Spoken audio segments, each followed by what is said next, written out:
Welcome to Superhero Showdown. This is episode 6, and I'm going to talk about a few things. So, it's been a while since the last show. The computer wasn't really functioning that well, so let's give it a go. First thing I'm going to talk about is The Killing Joke, the animated movie, which is going to have Kevin Conroy, Mark Hamill, from the original animated series from the Arkham games. It is going to be R-rated. It was announced today that it's going to have a special screening at Comic-Con in July. It is R-rated. Mark Hamill even said, "Don't take your kids to this." That's not the best thing for a lot of people.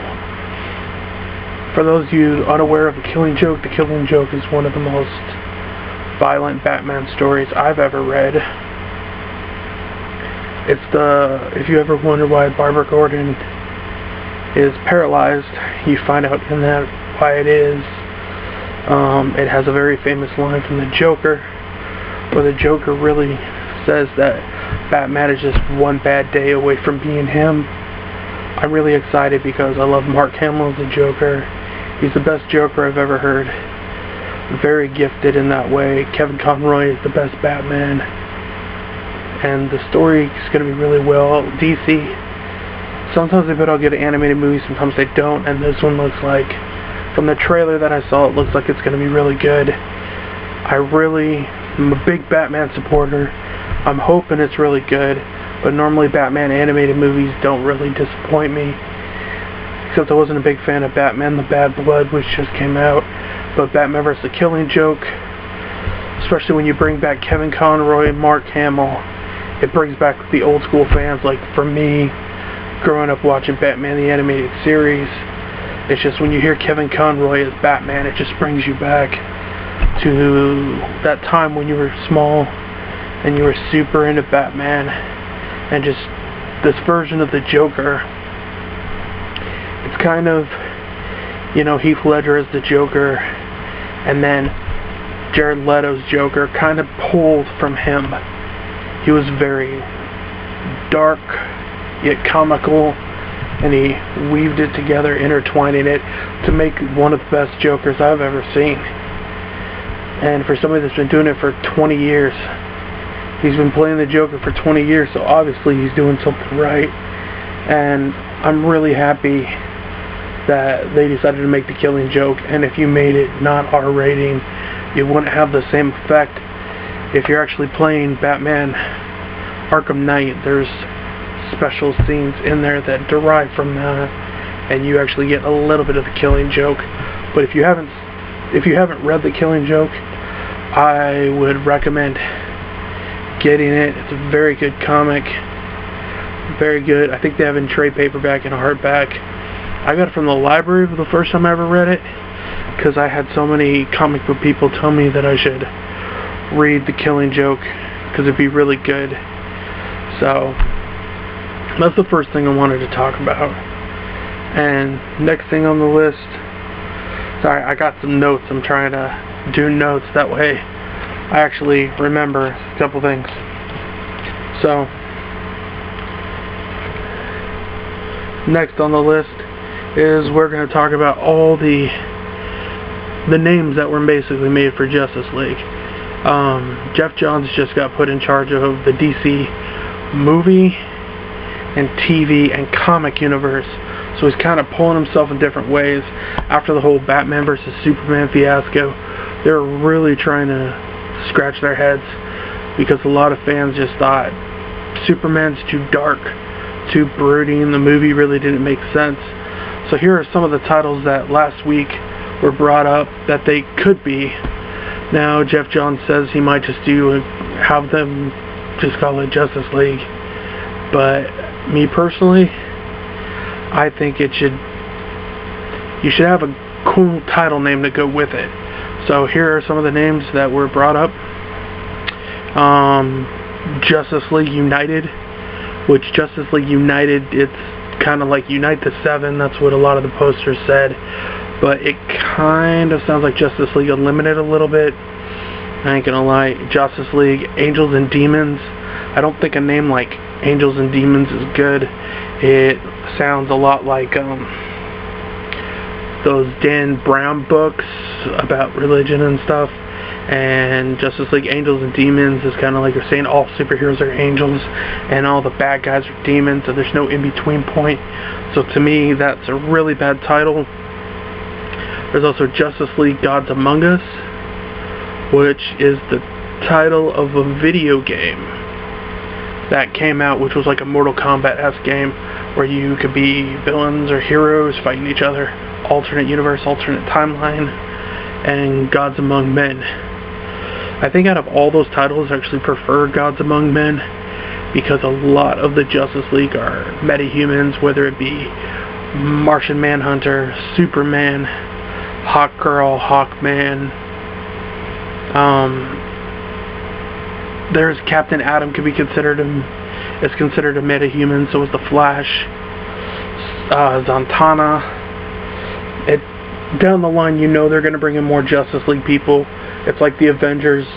The Avengers started out small, and you could see them starting to bring in people like the Guardians of the Galaxy, Ant-Man, Spider-Man.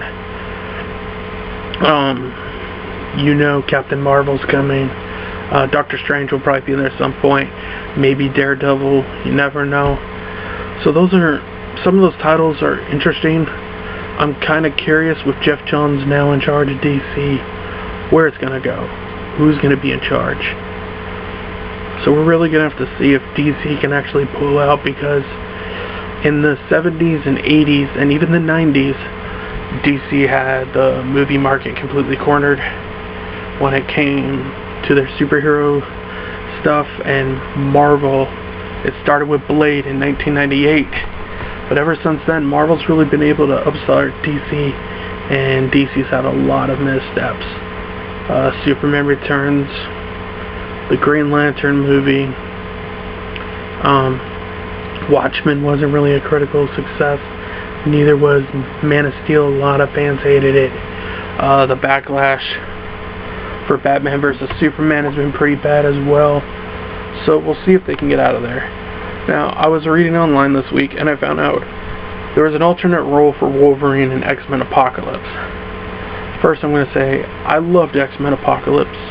A lot of people didn't, because they wanted something more.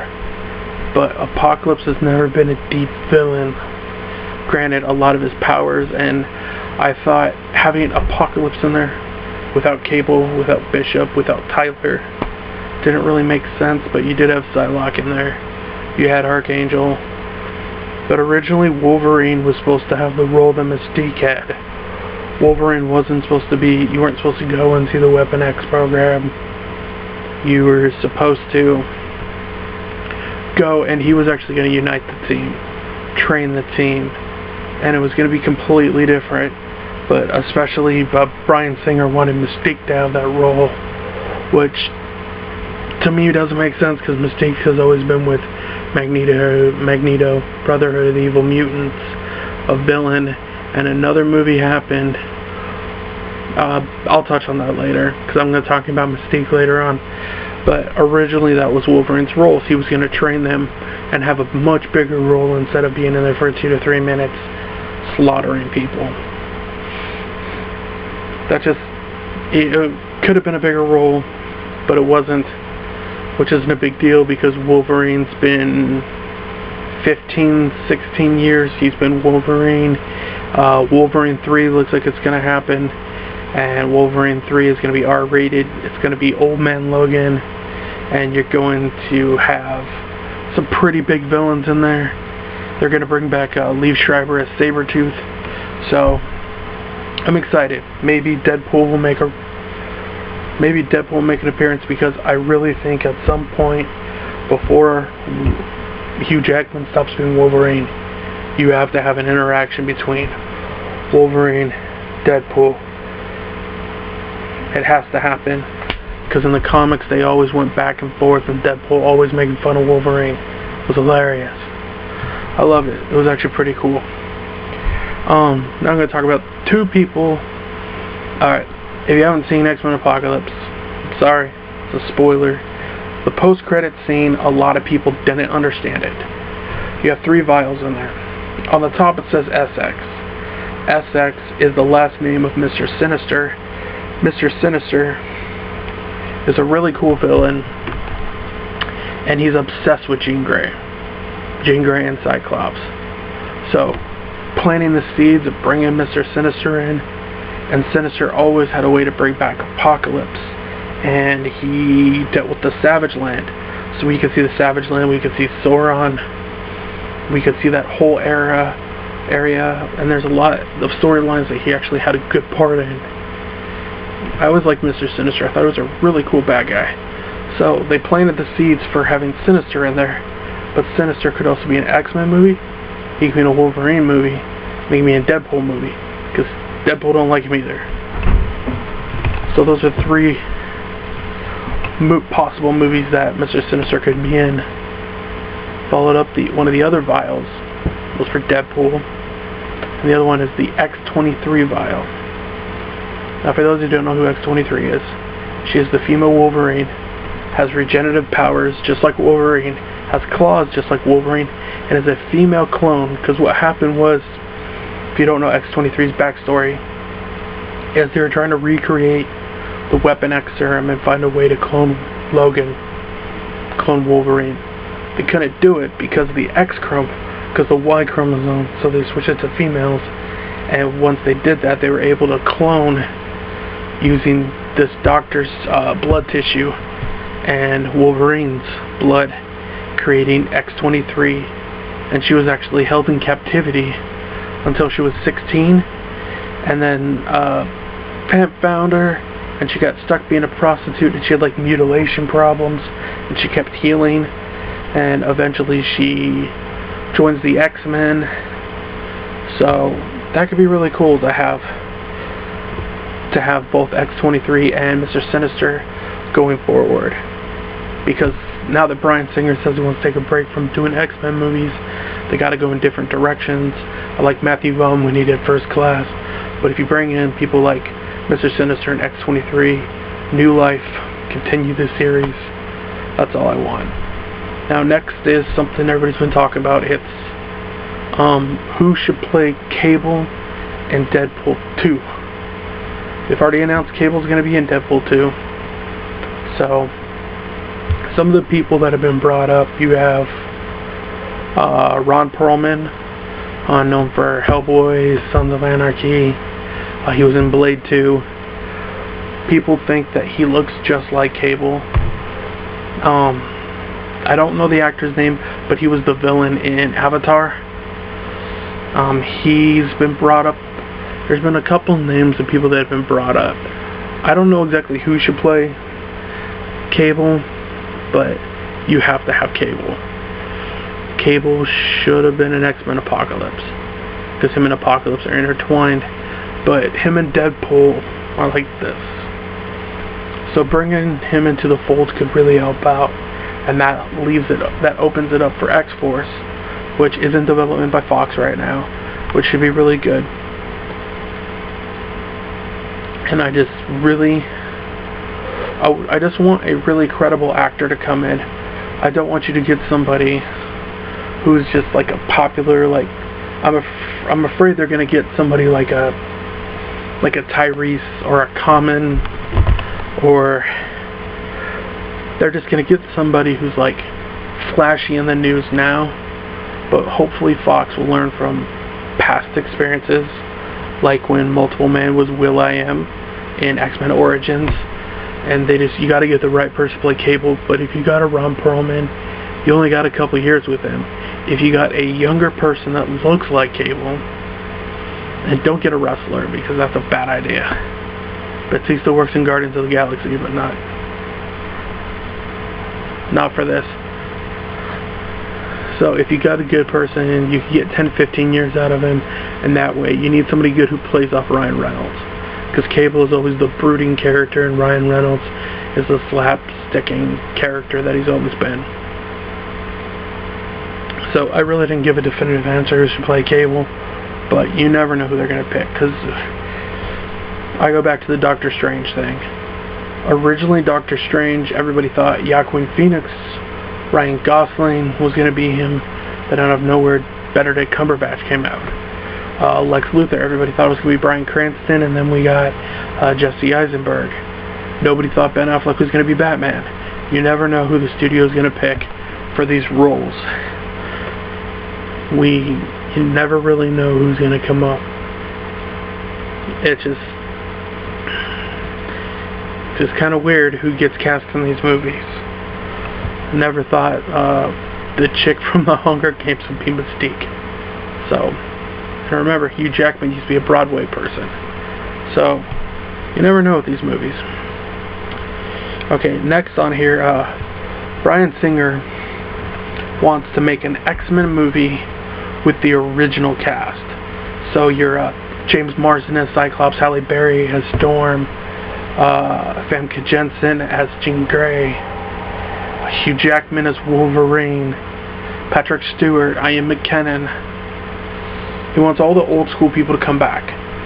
That's all good and great, but if you do that and then you have the new X-Men, because the new X-Men team is completely different than the one we had in 2000. And the one in 2000 isn't the original team, because the original team was Beast, Iceman, Marvel Girl, who would later become Jean Grey. You have the Angel, and you had Cyclops and Professor X. That was the original X-Men team. It wasn't until the 1970s where you got your Wolverine, your Wonder Man, your Colossus, Storm. You got all the new X-Men characters.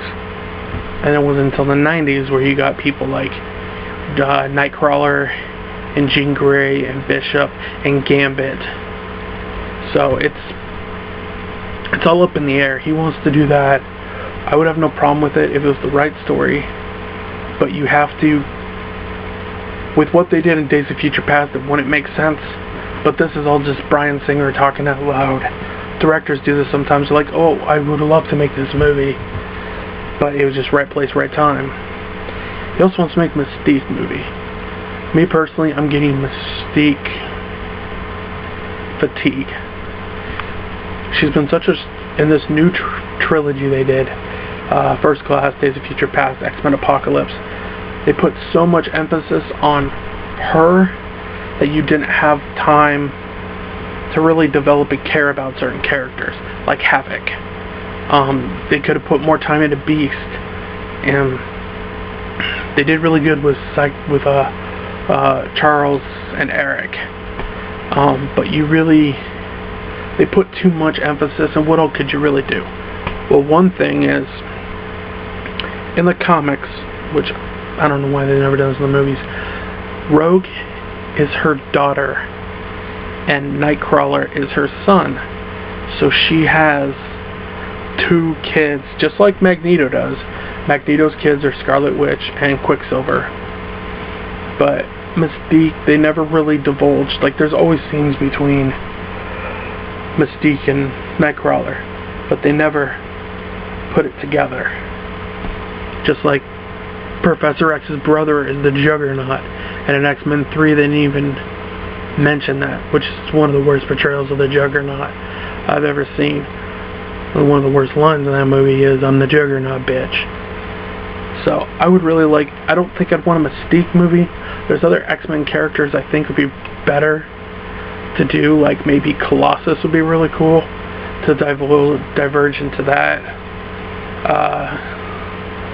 Iceman has a really cool story too. When he leaves the X-Men and he forms X-Factor because he can't stand Cyclops. So that'd be really cool. I'm not really big on a Mystique movie. I'm really not. But speaking of other movies, let's talk about the Gambit movie and all the issues that have come out with it. Originally, Gambit was on the slate for November 2016. But what happened was,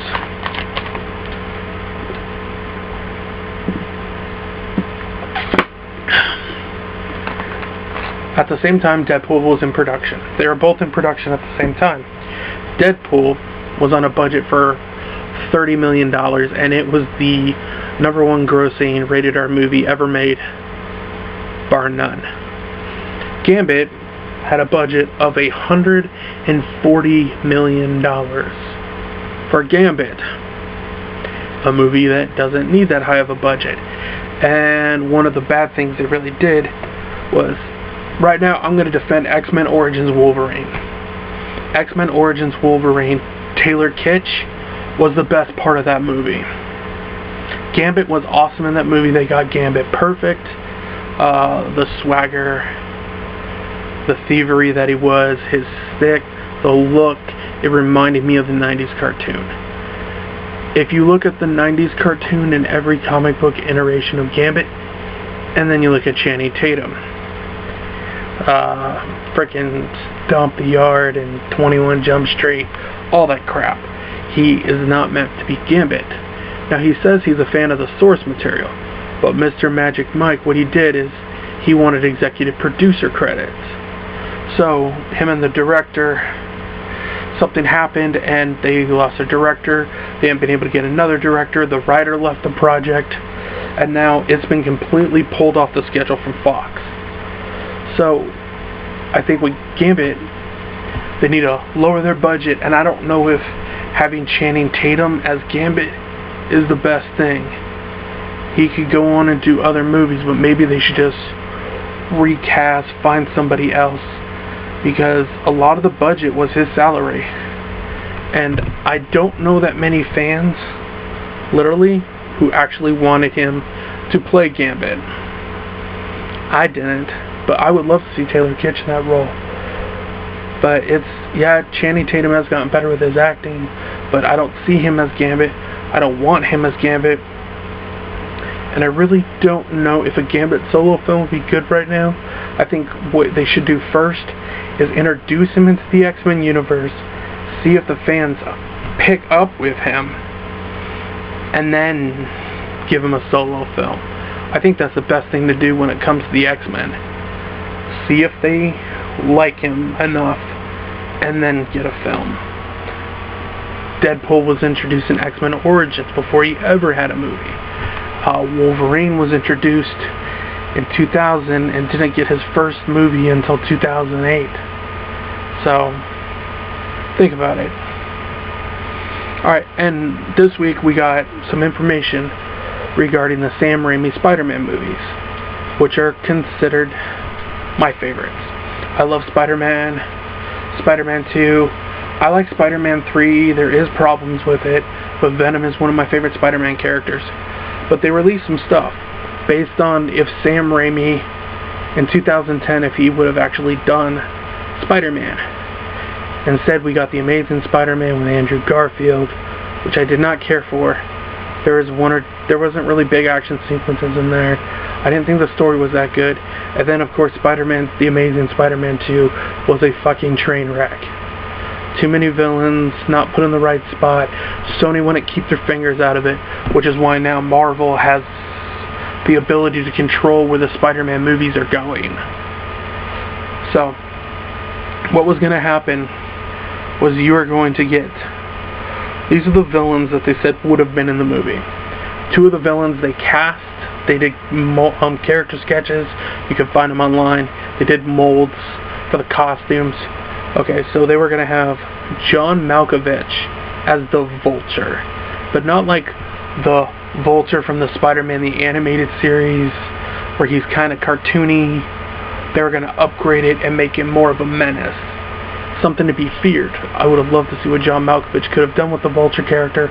Adrian Toomes has the ability to suck the life force out of his victims, which lets him live longer with a tablet of time, which is why Vulture, to me, is a really cool character. The other one is we were going to get Bruce Campbell, the king of the Evil Dead movies, one of the most underrated actors, I think, as Mysterio, which I think having him as Mysterio would have been amazing, and I really wish they would have done that. Pull the trigger, make it happen, because I think Bruce Campbell deserved like a big movie for him to be in a significant role, which every time he's been in a significant role in a big movie, they've cut it out of production. And they're going to have one of my favorite villains who a lot of people don't know about, Shocker. He's a Russian assassin, wears kind of a checkered costume. He has gauntlets on his arms so he can blast shockwaves. Case in point, Shocker. So there's going to be 3 villains, just like there was 3 villains in Spider-Man 3, but this time the story is going to be more grounded, and it was going to be more the 2 villains working for Vulture, and a better story. They just couldn't get the story right. The writer was saying online that he really couldn't get the story right. So I personally would have loved to have seen that. I could see all those actors in those characters. I think Tobey Maguire and John Malkovich's chemistry could have been really good. And to see Bruce Campbell, how he would... I saw those little roles he had as the wrestling announcer, and in the second one he was the doorman for when Mary Jane had that play. I could really see them interacting well. So unfortunately we'll never be able to see that, but in Spider-Man Homecoming, Michael Keaton is supposed to play the Vulture. So I think that's going to be pretty cool. That's the closest we'll get. Kind of sucks that we'll never see John Malkovich in a superhero movie, but never say never. I never thought I'd see Anthony Hopkins in the Marvel Universe. So next is Philip and Lord and Miller, who did the Lego Movie, which is one of the best animated movies I've seen in a long time, are going to do a Spider-Man animated movie. And there's been rumors online that it's going to do with Miles Morales. For you don't know, in the Ultimate Spider-Man universe, Miles Morales is Spider-Man, which he's like a 15, 16-year-old African-American kid. So then Spider-Man has a demographic. They reach a different demographic, and I think they want to go with Miles Morales. So they could do, you got Peter Parker over here, you got Miles Morales over here. Now, a lot of people are happy about that. I'm not the biggest fan of Miles Morales. I really don't connect with it. It's the same story as Peter Parker. He's an underprivileged kid from the beat-up section in New York City. He's in New York. There's nothing really special about him. Now, if it was up to me, the Spider-Man I would pick is Miguel O'Hara. Now, for you guys don't know Miguel O'Hara, he is Spider-Man 2099. Now, why would anybody want to do a futuristic Spider-Man? Well, let me tell you the story of Spider-Man 2099. He's my favorite Spider-Man. Beats Peter Parker every time. Every time.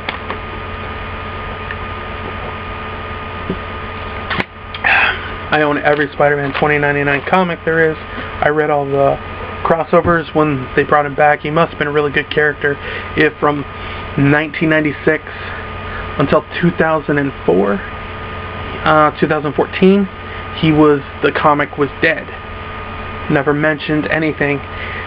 What happened was he was working on a serum based on he was working on a drug, and he found Peter Parker's blood, so he was using that, and his boss decides to utilize that to make this drug, which is highly addictive, and basically turns Peter Parker, uses Peter Parker's blood and makes it into a drug, and he's an addict. So basically, at Alchemax, Miguel O'Hara, who's a scientist, becomes addicted to this drug, but it turns him into Spider-Man. But this Spider-Man's completely different. He has claws, he has venom, so he's a different kind of Spider-Man. His costume is one of the coolest Spider-Man costumes I've ever seen. And what's weird is his best friend ends up turning into Venom in that universe. So you would think that all they would do is pull like a Mysterio 2099 and a Craven 29, but all they did was you have Carnage, you have Venom, you have Green Goblin, and you got Vulture. Now, yes, there was crossovers with X-Men 2099, Hulk, Punisher, the whole 9 yards, but he was good. And then in 2014, when they brought it back, they did this whole Spider-Verse thing where Peter Parker went to different alternate universes, and then he got sucked back in and now he's stuck in 2014, 2015, and actually gets a new costume and kind of helps Spider-Man at times, helps Peter Parker at times, because he's in the same universe as the Peter Parker Spider-Man. So there's really a lot going on, and I think if you actually did the subject matter with Miguel, it would be a lot better. And he's just, like, he's not a smart-ass Spider-Man, but he gives a different template, and he's a Mexican Spider-Man, which is different. It'd be a different take, and there's not a lot of Mexican superheroes that are out there in the universe, and I know Marvel's all about diversity. That's why they wanted to do the Black Panther movie for the Afro-American demographic, for the female demographic. That's why I wanted to do Captain Marvel. So bringing Spider-Man 2099 would be good, and you could always do a team-up Spider-Man movie. But he's going to be animated, so there's more you can do animated, and the technology that you could bring in would be really cool, and you could put in pieces of time travel. But I could go on and on and on and on and on about Spider-Man 2099. So let's switch to what I want out of a Batman movie. Now, I've been watching these Batman movies since the Adam West Burt Ward Batman movie that happened. I believe it happened in the 70s, I think. I saw it when I was a kid. I saw it before I saw the Tim Burton Batman movie, which I loved. I've seen every Batman movie. Some of them have been really bad, like Batman and Robin and Batman Forever. I really didn't care for. Batman Mask of the Phantasm I thought was good and very underappreciated. Batman Begins, The Dark Knight, Dark Knight Rises were pretty good. Batman and Batman Returns were good. Ben Affleck's writing the new Batman movie with Jeff Johns, who's written thousands of comic books. He was responsible for the Blackest Night storyline. He did a lot with the Green Lantern, and having him and Ben Affleck work on this new Batman movie is going to be really good. Because if there's one thing I can get from Batman vs. Superman, it's that Ben Affleck as Batman was the best parts of the movie. And I could... He said he wanted to do an original story. But what he could do is do an original story with a villain that hasn't been touched. There's, we don't need to see Penguin again. You can do a Joker story later on. Hey.